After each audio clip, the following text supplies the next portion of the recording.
traffic. Here's CNN's Omar Jimenez. Just before 7 a.m. Wednesday, a Minneapolis police SWAT team uses a key to enter a city apartment, then bursts through the doorway. Searching the apartment, police say, tied to a St. Paul homicide investigation. Instead, they found 22-year-old Amir Locke, appearing to be sound asleep on a couch. Locke then seems to wake up when they kick the couch, and body camera footage shows him holding a gun. You can see, along with an individual emerging from under the blanket, the barrel of a gun. The involved officer was just outside the frame in the direction that that barrel is emerging from the blanket. CNN has not been able to confirm where the officer is, but as Locke begins to stand, 3 shots. The officer had to make a split-second decision to assess the circumstances and determine whether he felt like there was an articulable threat,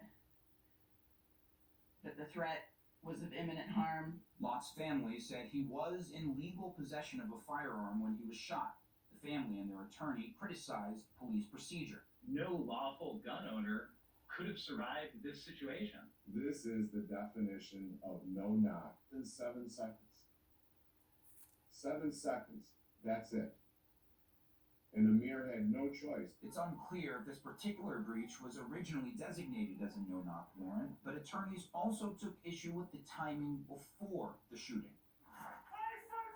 There's no announcement prior to entering that threshold, and they give Amir no time to save his own life. And that's something that we don't see white citizens encounter. And the fact that it's happening in Minneapolis again is beyond tragic. After the shooting, police say they immediately provided aid, and officers carried Locke to the lobby to meet paramedics. 1280, I am on counter. Locke was then taken to a local hospital where he died. Police now say he was not named in any search warrants. At this point, it is unclear if or how he is connected to St. Paul's investigation. The subject of the warrant wasn't found in the apartment, and the Minneapolis police officer who fired his weapon, Mark Hanneman, is on administrative leave per department policy.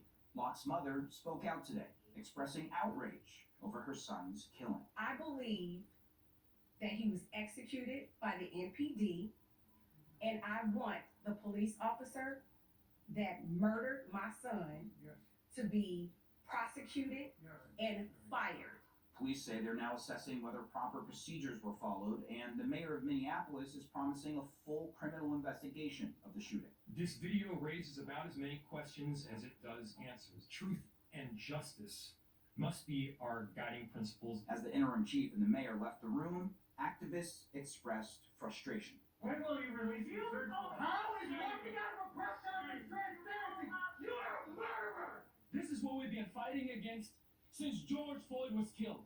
Running away from accountability and transparency. My son. Locke's father, trying to control his emotions, said his son was a law-abiding citizen from a law enforcement family and wants the officer to be held accountable. He forced Amir to respond to protect himself, as any law-abiding citizen would do and has the right to do. Now, the